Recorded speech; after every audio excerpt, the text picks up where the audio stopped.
Hey guys, welcome back to Mike and his whiteboard. My name is Mike, this is my whiteboard, and today we're going to go over the big lizard. So last week we talked about the jade lizard, so if you missed that one, go to find shows at the top of scroll down to Mike and his whiteboard, and it should be the last video there called Jade Lizard. So what we learned about the Jade Lizard is that it's a great neutral to bullish strategy, and when set up correctly, we eliminate our risk to the upside. So the same thing is true with the Big Lizard, but it's set up a little bit differently, so we're going to get into that today. So without further ado, let's get right into it. So with a Big Lizard, as opposed to a Jade Lizard where we have the sale of an out-of-the-money put combined with an out-of-the-money call spread, now we're dealing with at-the-money options. So with a Big Lizard, we have a short put that's at the money and a short call that's at the money, and we're defining our risk to the upside with our call by purchasing a wide call out of the money. So the difference between this and the Jade Lizard is simply that the two short options share the same strike, and that's at the money. We're still defining the risk to the upside, but when set up correctly, like you can see here with this blue arrow, we do eliminate our risk to the upside and give ourselves a neutral to bullish strategy to work with.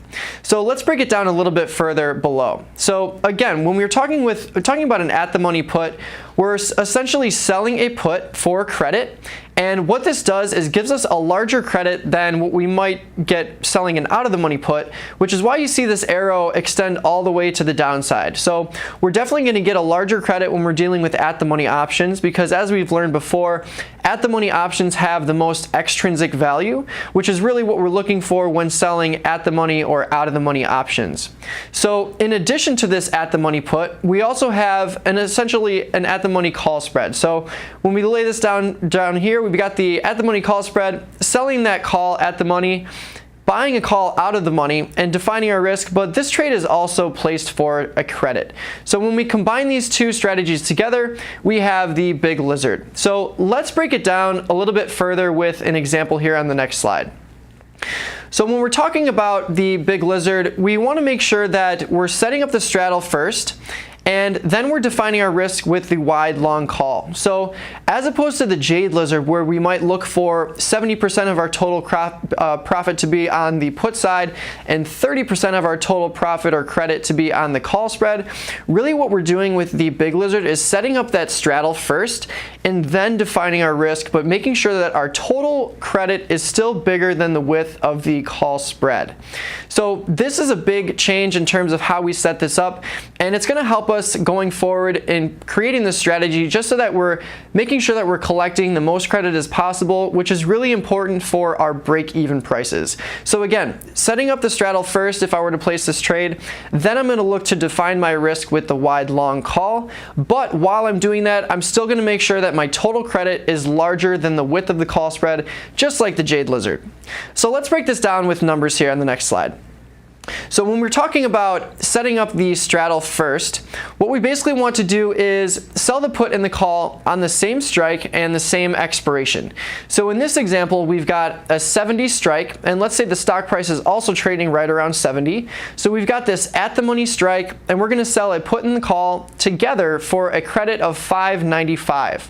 So now I've got this credit of $5.95, which is really going to widen my break even here. So let's say this black line across the 70 strike is actually our break-even price. So the more credit we receive, the wider our break-even is going to be, and the lower credit we receive, the more narrow our break-even is going to be. So it's really important that we collect as much as we possibly can while defining our risk to the upside for the Big Lizard. So we've got $5.95 as our total credit.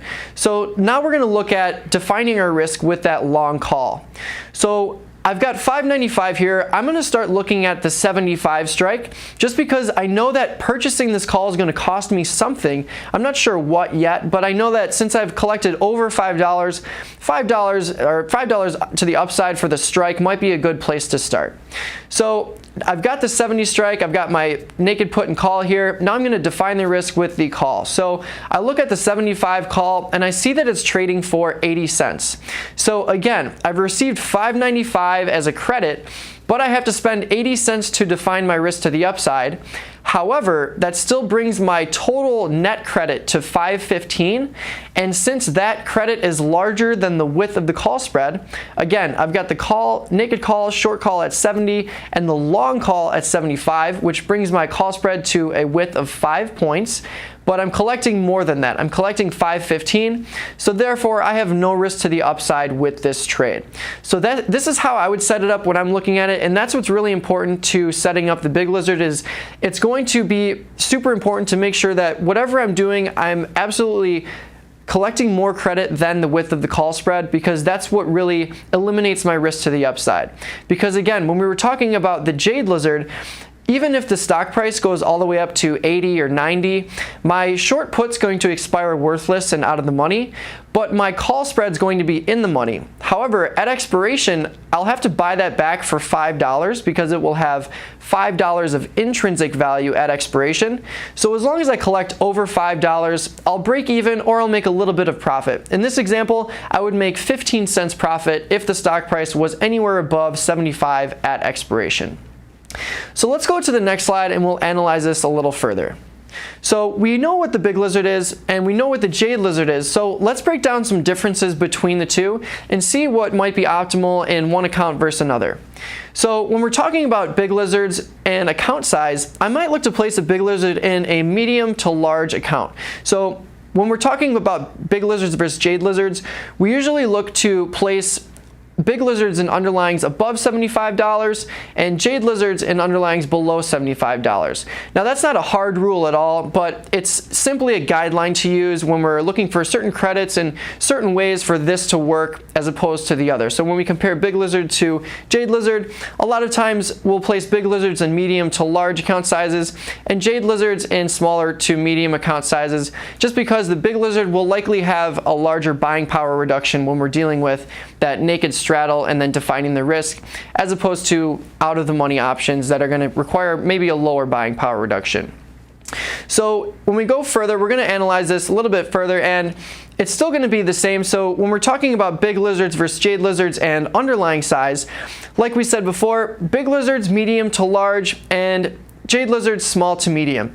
So again, we found that it might be optimal for Jade Lizards to be in underlyings under $75 and Big Lizards above $75, simply because when we're trying to sell an at-the-money straddle, so we're selling that put and call on the straddle price or the at-the-money stock price, when we're talking about smaller underlyings, it might be hard to get that large credit to widen our break-even points. So we might end up going with the Jade Lizard instead, which allows us to widen our strike selection as opposed to dealing with at-the-money strikes, and we can get pretty far out, collect that just over $1 credit, which we were talking about in the previous episode. And for Big Lizards, when we're looking at larger underlyings, it's going to be a lot easier to collect that bigger credit and widen our break-even points, which is really important for the Big Lizard. And when we're talking about assumption, these two trade strategies are exactly the same. So when set up correctly, they're bullish to neutral, and they're bullish when we collect more credit than the width of the call spread, because that eliminates the risk to the upside. So any upside movement will either let us break even after commissions or make a small profit. So let's get to the takeaways here for the Big Lizard. So the first takeaway is the Big Lizard is similar to the Jade Lizard, but a larger credit. So instead of selecting our strikes that are out of the money, we're looking at the money options, and our large credit greatly helps us widen our break-even point to be pretty similar to the Jade Lizard, but the mechanics of the trade will be a little bit different. Again, the Big Lizard is ideal for underlyings above $75 because when we're talking about that large credit, it's going to be a lot easier to obtain a high credit amount when we're selling at the money options when compared to a lower underlying. So if we look at an underlying that's $10 or $20, we're not going to get nearly the same amount from credit for selling an at-the-money put and at-the-money call as we might for selling it in an underlying above $100 or $150.